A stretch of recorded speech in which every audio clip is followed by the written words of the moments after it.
Okay guys, I'm back with a really quick tip, and that is getting rid of this menu bar.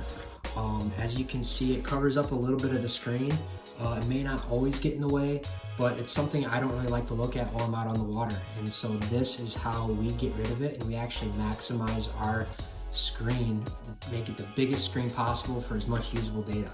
So we are gonna go home, all the way back to our home screen until we can get to our settings button, hit our settings button, go to system, then display, then there's an option for menu bar display. We flip that over to auto hide. It's gonna get rid of that menu bar when we're not using it. So we'll go back to our 2D sonar where we were at before. And there you go. Now it's hidden. You can still see it's just slightly down there. So if I need to get to something down there, I just tap at the bottom, it comes back up. I can make my waypoints. I can do all the stuff I needed to do before.